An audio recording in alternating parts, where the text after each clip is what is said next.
বাঁহীৰে নিৰ্মাণ কৰা ভেলাঘৰৰ তলত এইবাৰ ভোগালীৰ এসাঁজ খোৱাৰ দিহা কৰিছে লখিমপুৰৰ গড়েহগাৰ ৰাইজে।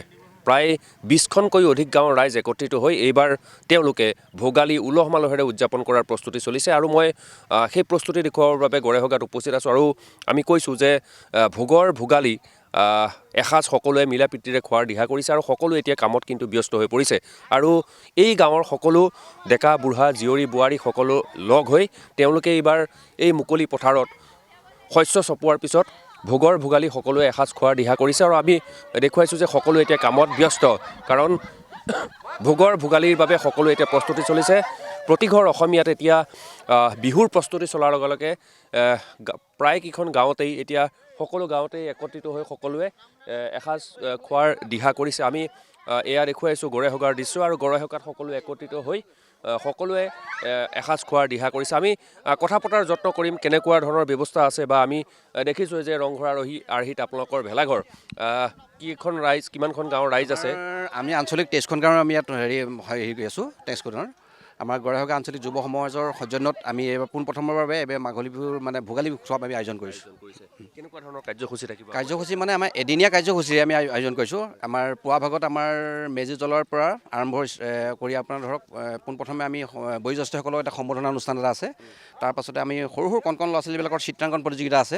খেলা ধূলা এনেকৈ ধৰক তেনেকৈ কলগছত ধৰক বগাই গৈ হাঁহটো কেনেকৈ আনিব পাৰি তেনেকুৱা এটা প্ৰতিযোগিতা আছে। ৰছী খেলাৰ পৰা আদি কৰি কুকুৰা যুঁজ এনেকুৱা হ'লেও অলপ প্ৰতিযোগিতা আছে আৰু সেইখিনিৰ উপৰিও আমি পিঠা পনা আৰু আপোনাৰ হাতে বোৱা কাপোৰৰ এনেকুৱা এটা আমি প্ৰতিযোগিতা ৰাখিছোঁ আৰু ৰাতিলৈ আমি এখন আমন্ত্ৰিত শিল্পী এজনৰ দ্বাৰা এখন সংগীতানুষ্ঠানো আমাৰ ইয়াত হেৰি হ'ব। খানা কি থাকিব? বিশেষকৈ খানাটোত সম্পূৰ্ণ অসমীয়া সাজৰ আপোনাৰ হাঁহৰ পৰা একেবাৰে মাছ মাংসৰ যিমানখিনি হেৰি হয় আৰু ভোগালী বুলি ক'লে গোটেইখিনিয়ে থাকিব আৰু আমি যিখিনি আমাৰ 2500 আমি 3000ৰ ভিতৰত আমি যিসকল ভক্ত আমাৰ বিহুৱাৰ হেৰি সেইখিনি আপ্যায়নৰ কাৰণে আমি জলপানৰ ব্যৱস্থা কৰিছোঁ। হয় হয় নিশ্চয়কৈ ভোগালী এবাৰ ভোগেৰে উপচি নিশ্চয় হয় হয় সেইটো ভোগালী বাৰু সকলো আপোনালোকেও সহযোগ কৰিব। আপোনালোকৰ চেনেলৰ সমূহ কৰ্মকৰ্তাক আমাৰ ভোগালী হেৰিৰ পৰা আন্তৰিক অভিনন্দন জ্ঞাপন কৰিছোঁ। ধন্যবাদ জ্ঞাপন কৰিছোঁ আৰু আমি দেখুৱাই আছোঁ যে জীয়ৰী বোৱাৰী এতিয়া সকলো ব্যস্ত হৈ পৰিছে কাৰণ সকলোৱে এই যিটো ভেলাঘৰ সেই ভেলাঘৰ নিৰ্মাণত ব্যস্ত হৈ পৰিছে। মই অকণমান মহিলাসকল আছে অকণমান কথা পতাৰ যত্ন কৰিম। আপোনাৰ ওচৰলৈকে আহিছোঁ। বিহুৰ প্ৰস্তুতি কেনেকুৱা? ঘৰত কেনেকুৱা? বিহুৰ প্ৰস্তুতি ভালেই। পিঠা পনা সান্দহ চিৰা খুন্দিছোঁ। সেয়াকে ইয়াত আমি দেখুৱাম বুলি ভাবিছোঁ প্ৰদৰ্শনীত। লগতে ৰাইজৰ লগতে আমি দেখাও দিম আৰু গান বাজো।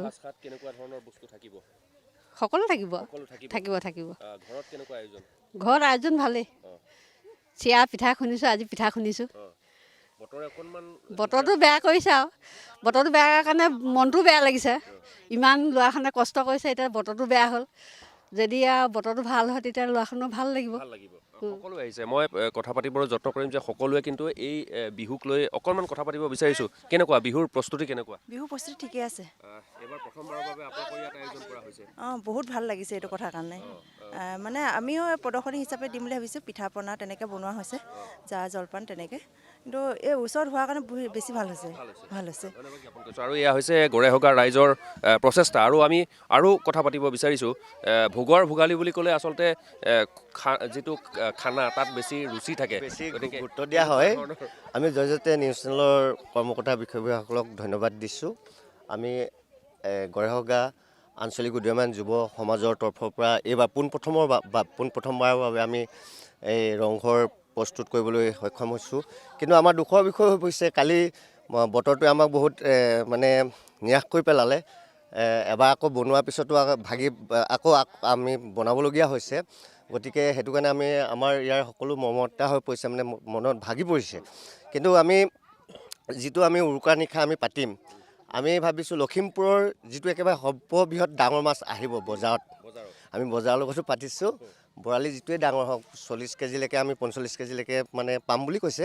গতিকে তেনেকুৱা আমি বৰালি মাছৰ আয়োজন কৰিছোঁ। লখিমপুৰৰ সৰ্ববৃহৎ যিটো উৰুকাৰ নিশা মাছ ওলাব সেই মাছেৰে এইবাৰ গড়েহগাৰ ৰাইজে ভোগালীৰ এসাঁজ খাব আৰু তাৰ বাবে প্ৰস্তুতি চলিছে আৰু প্ৰায় 3-4 হাজাৰ লোকৰ ইয়াত সমাগম হ'ব আৰু সাংস্কৃতিক সন্ধিয়া আছে। লগতে পৰম্পৰাগত খেলা ধূলাৰ লগতে মহিলাসকলৰ দ্বাৰা পিঠা পনাৰ প্ৰতিযোগিতা হ'ব। মুঠৰ ওপৰত ক'বলৈ গ'লে গড়েহগাৰ ৰাইজৰ কিন্তু এতিয়া ৰ'বলৈ সময় নাই। তেওঁলোকে ভোগালীৰ প্ৰস্তুতি ঘৰত কৰাৰ লগতে সমজুৱাভাৱে যি তেওঁলোকে ভোগালীৰ আয়োজন কৰিছে সেই ভোগালীক লৈ এতিয়া সকলো ব্যস্ত হৈ পৰিছে।